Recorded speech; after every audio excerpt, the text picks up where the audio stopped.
This is the Outliers Edge podcast, where we champion the leaders who are shaping the next era of humanity by taking them to the edge of their comfort zone so that they can lead us to the edge of what's next. I'm your host, Niiamah Ashong. Let's do this. Hey there, Niiamah Ashong here, founder of the World Joy Movement and leader of Outliers Edge. It's interesting here because I am feeling so much more connected to this component of being the founder of a movement, not just a movement, but the World Joy Movement, a movement of both joy, but also a way of being in the world that helps us find ways of not taking violent actions to get to a response, but actually find a way that can infuse even more joy, more fulfillment, and more fullness of people in everything that they do. I get a chance here. I'm introducing blah blah blah. Okay, here we go. I'm introducing myself, and the funny thing is, I'm not going to cut that out, so that you're going to see this. I'm introducing myself this way with the World Joy Movement for a reason, and it's because I am talking today with Erin Baker. Erin is it's Dr. Erin Baker all together. I'm going to call you Erin. You good for that?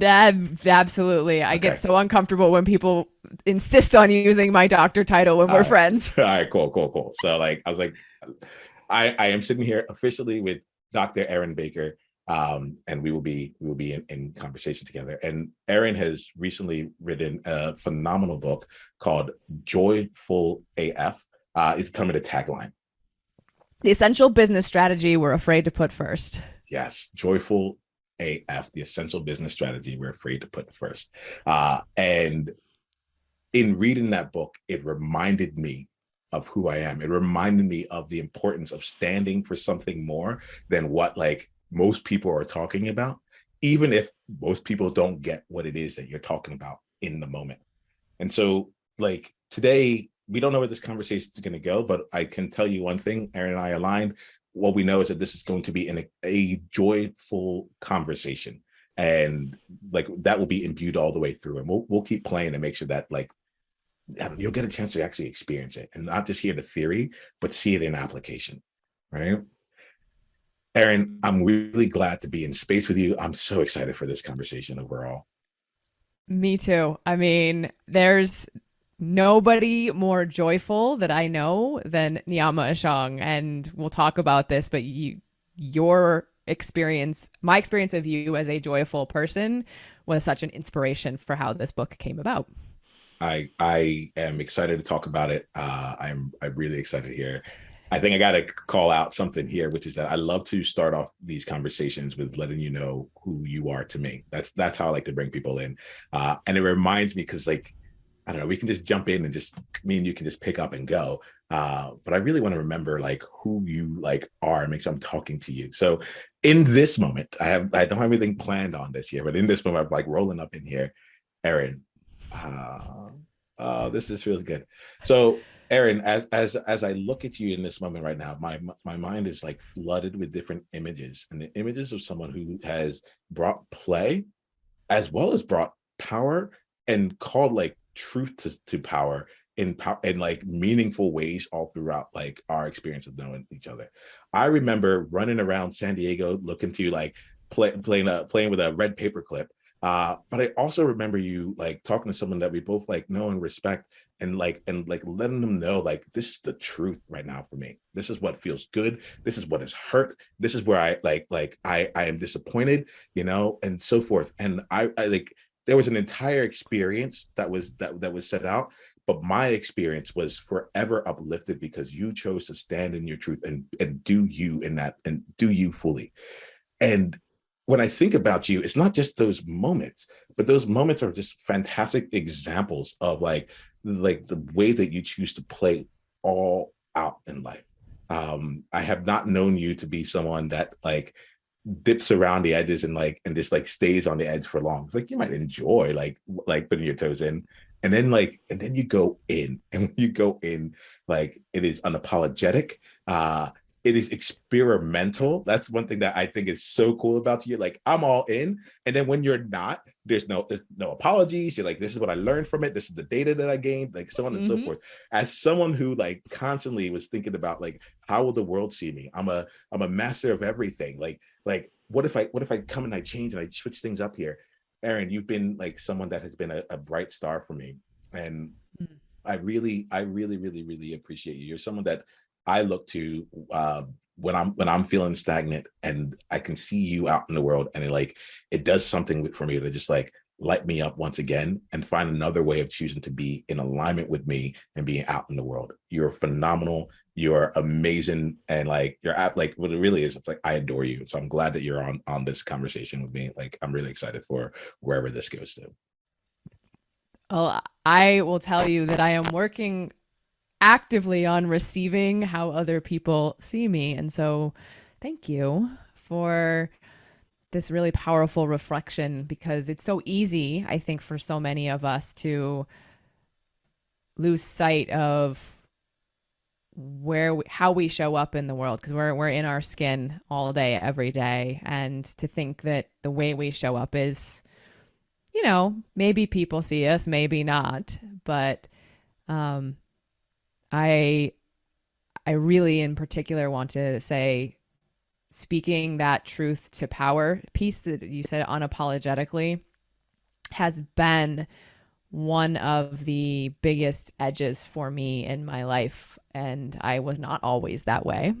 I was also not always as playful. I mean, I had been, but I never let the playful side of me come into my work until a few years ago. And so for you to have seen that is a reflection of just the way I've gone all in on me and all in on creating a really deeply passionate, powerful, joyful, playful life. I'm like I like relish in all of that. And I'm like, oh, I can't wait to see what comes as a result of this. Let's do this. Yeah. There's insights, there's things I want to bring into the conversation already. And I recognize that I will be more relaxed if I give you some space to just share a bit about yourself, personally, professionally, whatever it is that you want to share. Like let us know what you want us to know about you right now. Yeah. Well, I think the thing that is so deeply present for me as we are talking and recording is that I just 3 weeks ago, we're in the middle of September, released my first book, and it's all Nice. about joy. We've already talked about that. Um, and it's not just a passion for me. It is something that I have come to believe is a deep truth around running any form of business. But I also see it as a bigger movement. And everyone who's reading my book at this point is saying, you wrote it about business, but you just wrote it about life and people.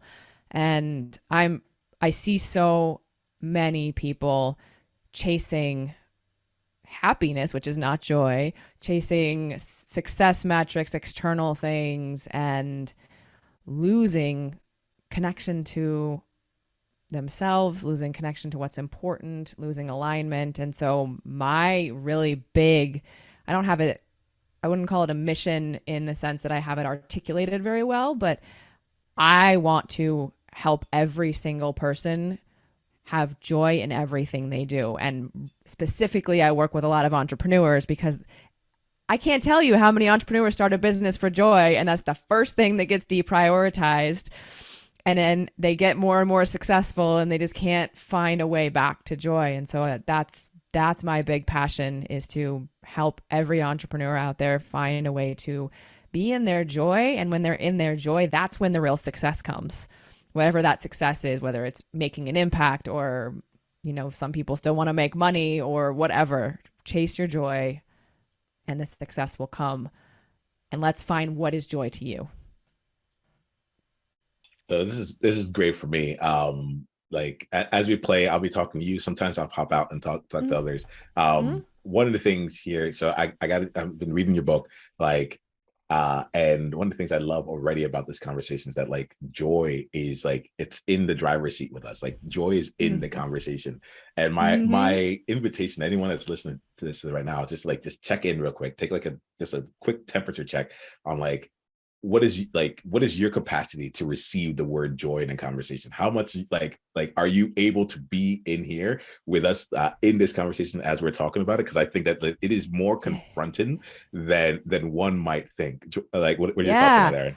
As you're saying that, like, it's so resonant because as I started exploring this word, and I'll start with a story.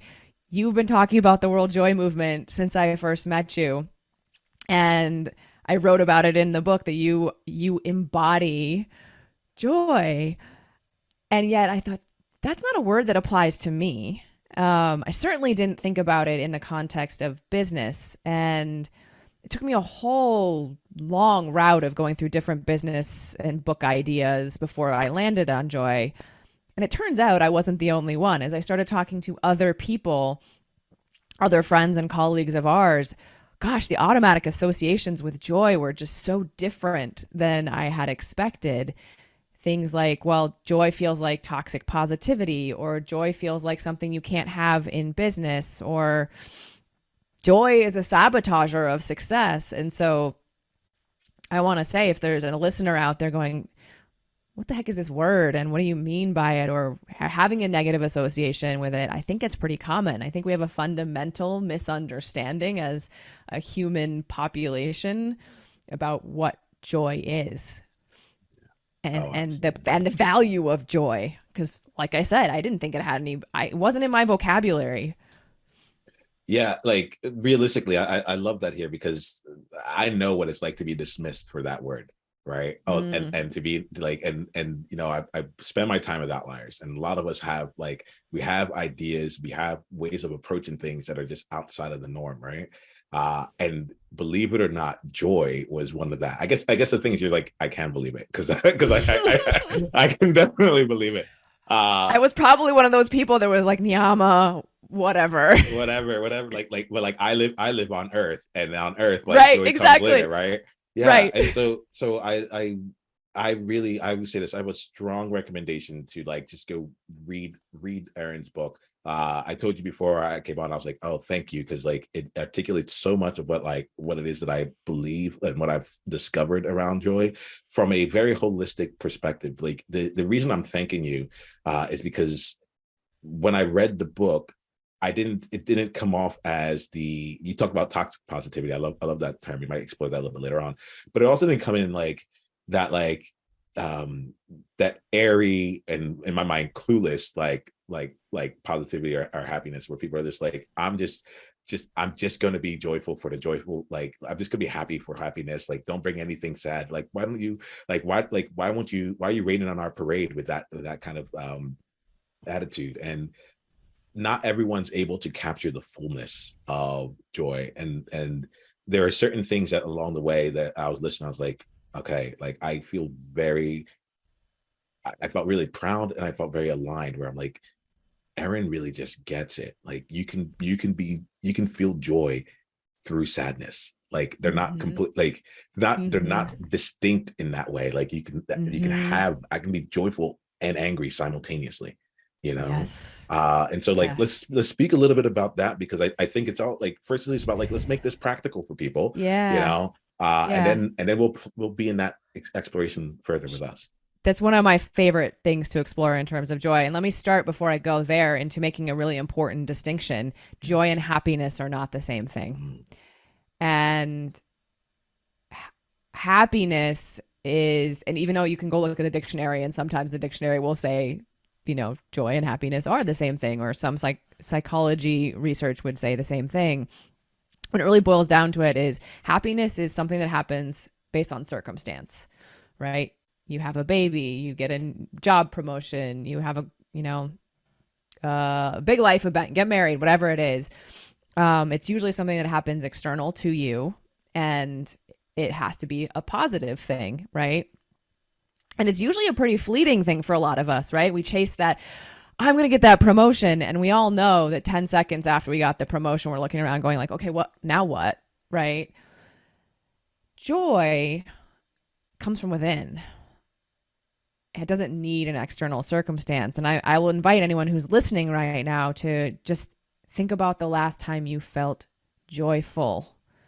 And yeah, maybe it could have been that you were in a circumstance, but just now, if you think about some other thing that made joy, you are feeling joy. You have just created joy within you in this moment. It is a thing we can access at any point and doesn't need anything else from us. So that's one of the uniquenesses of joy. I just feel like it's an endless resource within us. And it is one of those emotions. You hear people talk about, yes, I can feel joy and sorrow, joy and grief. And if you think about moments that you felt joyful in your life, it can be in those moments of, wow, I was in pain, but somehow I felt joy, right? Or I can sit with a client who's, mid tears with something, and I can feel so much joy that I get to be present to their humanity. Joy can be in struggle. I talk about courage a lot in the book, right? We're most dissatisfied if we set out to get a goal and we just achieve it, right? No obstacle, no challenge. So there's joy in like going through the pain of challenge and fear and risk.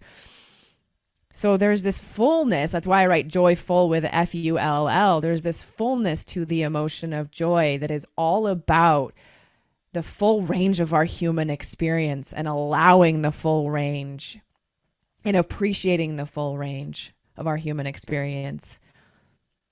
That makes it fucking magical to me. Yeah, no, and I'm glad you brought in that distinction of joyful versus joyful, which is what we've Mm-hmm. been talking about, right? Mm-hmm. And Mm-hmm. being able to bring in that like that component, because it's really important. Anything else you want to say really quickly around the distinction between the two of those two words in here? Because I just Yeah. want to play with the Yeah. like just that idea of like, wait, joy doesn't have room for me in my life. Doesn't have room for me in my Right. business. That's yeah. I want to play with that just a little bit more. Yeah. Well, and I think, yeah, go back as you're listening. What are your automatic associations with joy and joyful? It's usually, sunshine, rainbows, sunsets. Sometimes it's really connected to a spiritual practice. And yeah, when I think of that, I can't be that all the time, right? I cannot be the happy go lucky, smiling, everything's beautiful person all the time. And that goes back to this idea of toxic positivity, right? Where you're just burying your head in the sand. And I don't want to advocate for people to do that. What I want is for people to deeply connect with who they are, what's important to them, what lights them up, what their strengths and geniuses are, all of their, maybe even their things that are not geniuses. And I want people to operate from this is who I am and this is how I do things. Because what I discovered through an improv game called the 6 Word Memoir, I had this download come. It was, I sought joy, I found me. And figured out that, wow, every time I pursue my joy, I find more of who I am. And then I realized, wait, it's also the opposite. The more I find me, the more joy I feel. And so that's what joy, Full, is, the fullness of coming back to who we are and being and doing from that place at all times and allowing the fullness of our humanity to show up in everything we do. Yeah, so this is fun. This is good. I as you're talking, it's interesting because like I'm feeling here a lot of gratitude towards you. And the gratitude that I have is I'm so glad that Erin wrote this book, because like I feel like you coming from a place of not not like experiencing or like allowing space for joy for a like good part of your adult life, and then coming in and bringing it to light and to life in this way really gets to illustrate like you get to meet people where they are, right? Mm-hmm. And I think there's something about it as you're talking. I'm like, this is one of the distinctions that is different between me and you, because I've been in joy for a long time.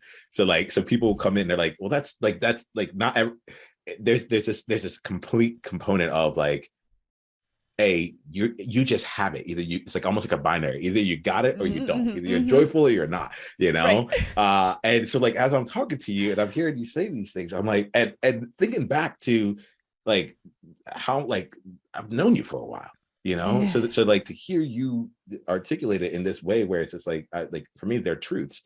But Mm. I'm like, I'm really glad that it's you that's saying this, because I get even more fully for myself that like everyone has access to this. Everyone can go and bring it into Mm. their lives. And most importantly, like everyone can bring it into their, and just as importantly in this conversation, they can bring it to their business and use Yes. that to like make sure that their lives are actually even more fulfilled. Yeah. Well, and I will say, misery in business is not sustainable. You talked a little bit about that in your book. You were talking about Yeah. like some of the stats and stuff that you saw, right? Yeah. Yeah. I mean, most businesses, like by the time 15 years rolls around, I think only 25% of businesses have survived. And it's some crazy, I don't remember all the stats off the top of my head, but a lot of businesses fail. And I think a big part of it is misery is not a sustainable thing. And I want to go back to this idea of, have it or not, this binary idea. Um, One of the things I visualize is that we kind of have a joy tank.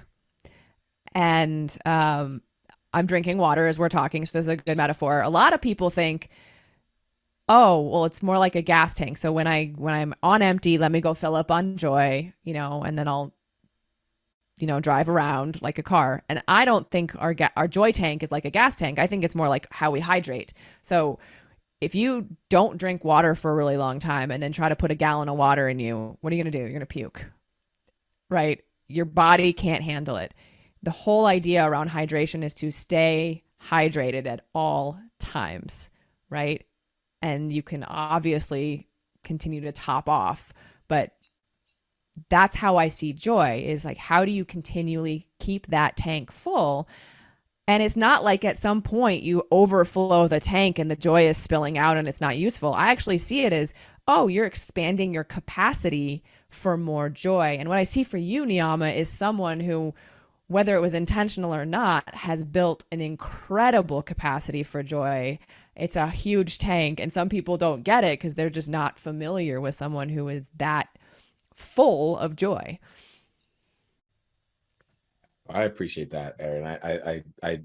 It feels even for me, like just like thinking about it in that sense there, beyond the gas tank, and then actually just like the actual consistent replenishment of it, like Mm-hmm. that really sits out really wide for me. And as you talk about someone who's built the capacity, like in my mind, it's almost I'll just use like being on Earth, right? It's like Yeah. we actually are in like this spherical like object, like but like Yeah. our plane of sight cannot really contemplate it in some way, shape, or Yes. form. Some of us on this earth are upside down right now, like literally upside Right. down, yeah, Literally, or at least, literally or upside like, down. like Yep. what, Or or we're hanging sideways. out to the side. Yep. Like there's something Yep. there, like someone on this planet is that, It but we might be don't us. experience. Yeah, exactly. But we don't experience life that way. And I think, and when you Right. say that, like I think that really strikes me.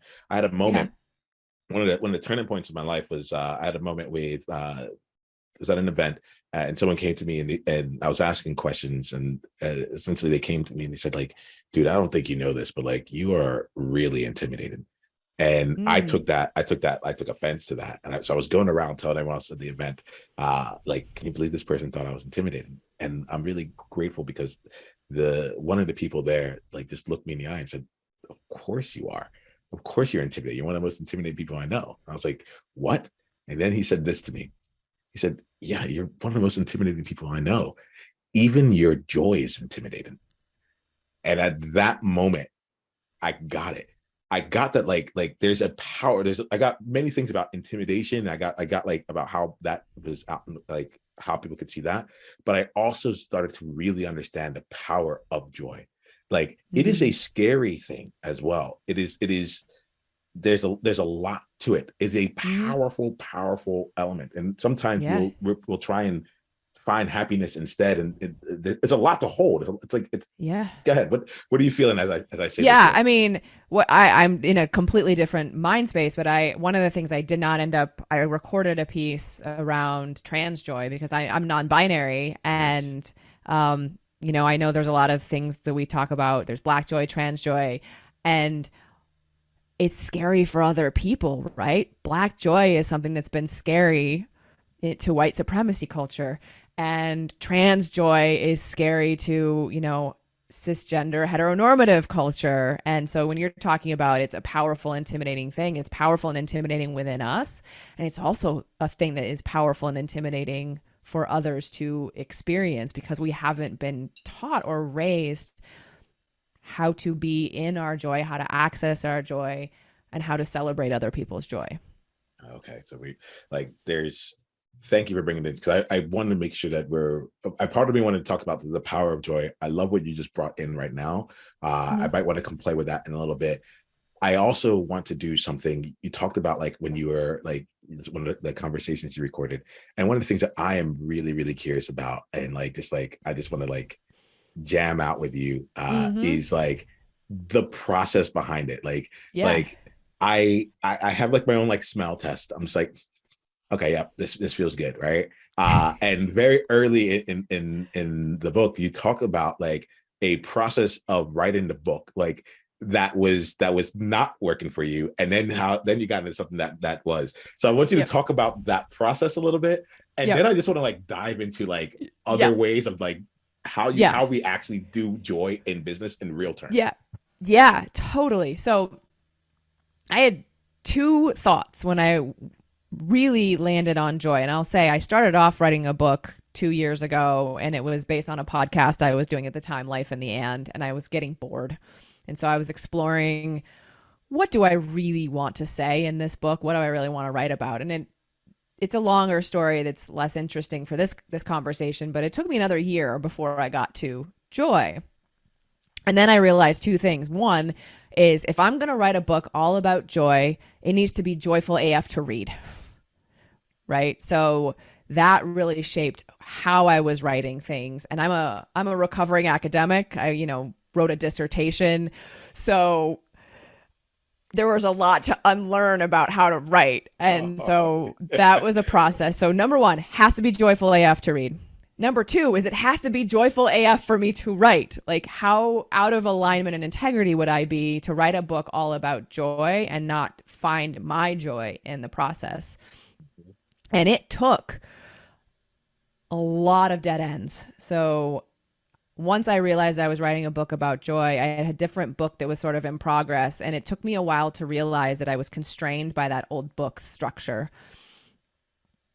So the first thing that happened was, we tried a bunch of, we being me and the book coach I was working with, tried a bunch of different ways of moving things around within that structure. And I said, you know what? No.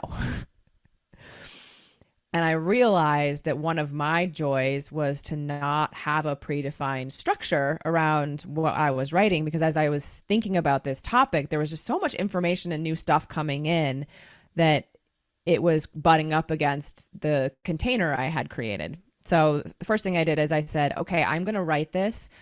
I'm a former researcher, and when I was in the Facebook Microsoft world as a user researcher, it was really common for us to interview people and write little bite-sized insights on a post-it note. And then we'd put all the post-it notes on a wall, and then we'd rearrange them until a story emerged. And so I thought, okay, I'm going to do that. Right? I can use my research strength. So this is a way to tap into joy, is using a skill set or a genius I have.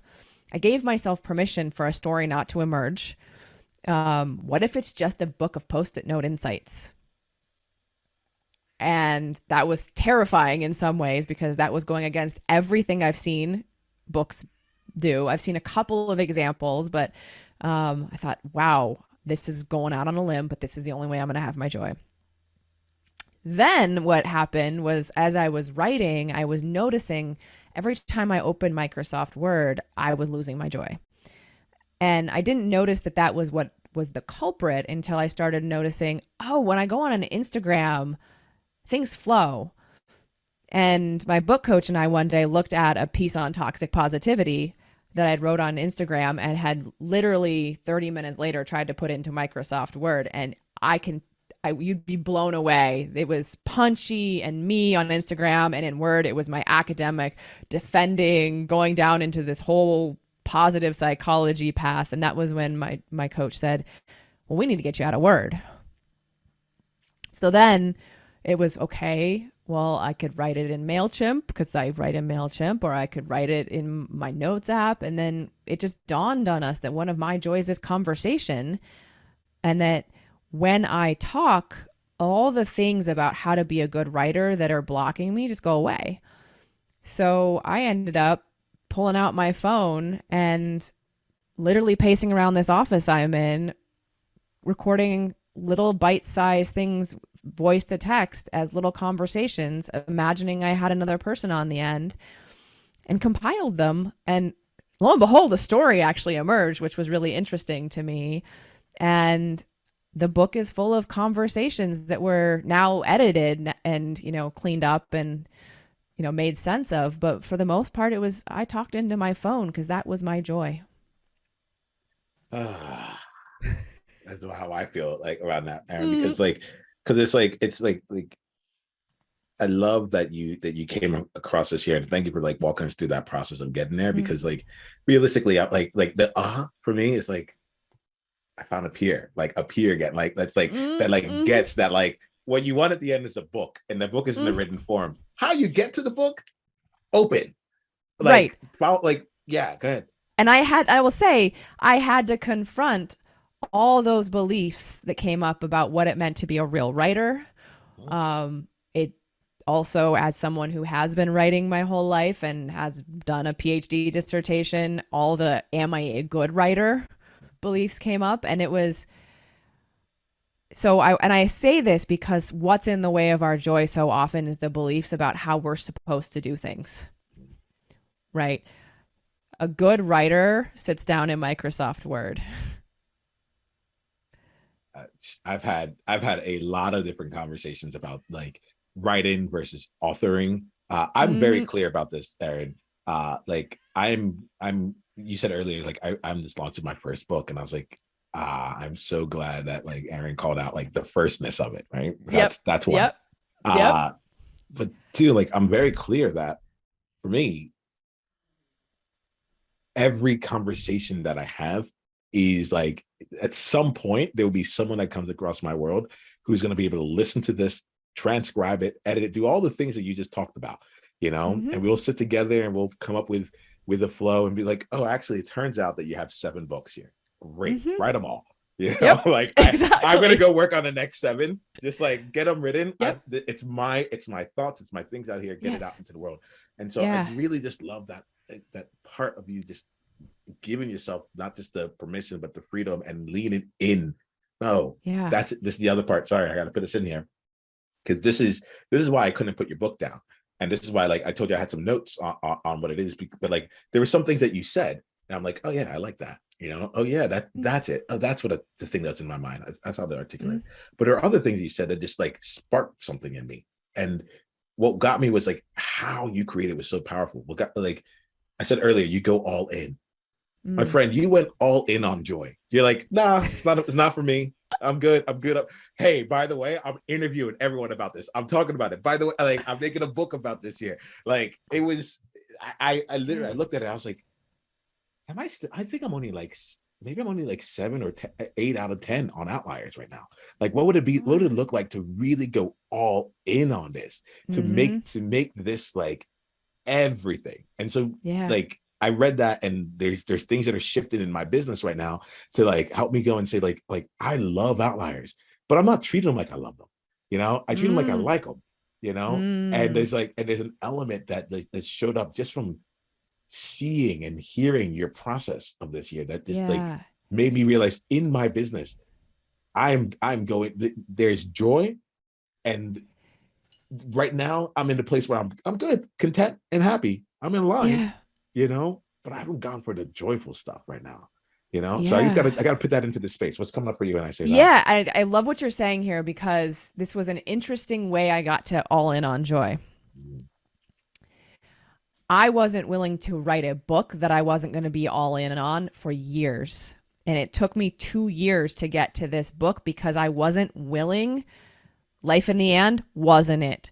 I then, going back to the middle of that story, I didn't fully articulate earlier. So I then had this idea around this concept called the 10 essentials, and it was clever. And I was using a wilderness metaphor to talk about concepts that were really fun for me. And it would have been a great book, but I wasn't all in on it for the next 10 years. I also wasn't all in on it in terms of the elevator pitch. I was, why do we need this? Joy just seemed once I got to joy, I was like, oh yeah, that makes a lot of sense. But as soon as I landed on joy, it was, oh, this is something I can be all in on. If I'm talking about this book for 10 years, 20 years, I haven't even scratched. I've written a 280 page book, or I think that's 86 page, 286 PDF page book, right? I've only scratched the surface of joy. I can go and learn more, and the new, like, there's so much more to explore in this realm. And the more I do that, the more I fill my joy tank, and then the more I can bring that to the rest of the world, whoever I'm working with. So it was, I won't do anything unless I'm all in. It wasn't I'm all in on joy. It's what am I all in on? Yeah, yeah, I like that. And that's like, and what I'm hearing from you is like that's just part of your path to things. Like, and Yes. you, so like, Yes. so now I got to call out a few things. We're gonna start wrapping up this conversation because like we are just gonna be able to scratch the surface on a lot of different Yes. things, right? Yeah. Yeah. But let's have some conversations. Let's talk about like how we can continue to explore this year. I got to Yeah. call out two other things that really struck me around this, and this is part of why I'm just so all in on this book. There's Joyful January is one of the things that I do each year. I'm like, great. I know what one of the centerpieces of that month is, not just because, but because like I'm like I legitimately go out into the world and share this with this like this complete alignment. Mm. And it's because in the book, again, there's I think alignment is the word for me. I look for wholeness. I think like integrity is really rising up as one of my top like two qualities. I don't know if it's number Mm. one, but it's integrity is super high for me. And when I think about integrity, I think about like the kind of the root word, and the root word comes back to like a wholeness, a fullness, right? You think about the word integer, it's whole Mm-hmm. numbers, right? Mm-hmm. And for me, there was just this, there was high levels of integrity all throughout it. Some things that caught me. I didn't realize it until a while in, but it's like like each chapter, instead of calling it a chapter, it was like a conversation, right? And so it was like Yep. you're like, I'll talk about this in a future conversation, and it took me a Yep. while for me to catch on, and I was like, I love that. I love that idea. I love the implementation of it. Like Erin just went for it and like brought it into completion, you know? So that really, Mm. really struck me. And then there was one other thing that I've been also really enjoying, which is um you give people a chance to like check in on their joy in real time while reading, through just very simple but direct invitations. You're like, so if you're not about this for the rest of this chapter, just skip ahead, or not, but Yep. it's very subtle. But to Mm-hmm. me it is, I look at it, and that's where the integrity part comes in. It isn't just like words on a paper, and it Mm. isn't coming from like, there's some people who like they'll do the same exact thing, same words, and they'll see it as like, oh, I need to be polite, or like I don't want to take up space, or I gotta Mm-hmm. apologize, and like maybe this won't be all that like meaningful. For you, it's just like follow your joy. If the joy is listening to this, go for it. If not, like go on to the Yep. next. You know. Yeah. So I just want to call that out because like that Yeah. level of integrity is everything for me in this stuff here, and you've done a fantastic job with it. Well, like tell me about some of the ways that you integrated joy all throughout. Yeah. So I will say one of the things that was so important for me to call out at the beginning of the book is to follow your joy in the way you read the book. And because it was in this, because I followed my joy in making these sticky note insights, these short conversations, they didn't have a linear narrative at the outset. So they were all written in a self contained way. So I invite people, if you want to read the book front to back, great. You'll get a linear narrative from it. If you want to pop around because that's how it works for you, pop around. Everything is, self contained. And then, if you're someone who likes to really sit and digest little bite sized pieces, read one at a time, check in with it. So, and part of that was an intentional, the message around joy for me is that joy is different for every one of us, and we need to find what our joy is. And so I wanted to make invitations everywhere throughout the book for people to reconnect to their joy, whether it was skip this section because you know what, you're all good on curiosity, or invitation of, oh, you see more ways that your joy is leaked than this whole section I have on joy leaks. Great. Note them for yourself, right? Oh, you have other words for joy than the ones I put in Taste the Rainbow. Note those for yourself too. Like find your joy, follow your joy, and do it in everything, including this book where I'm teaching you about joy. Yeah.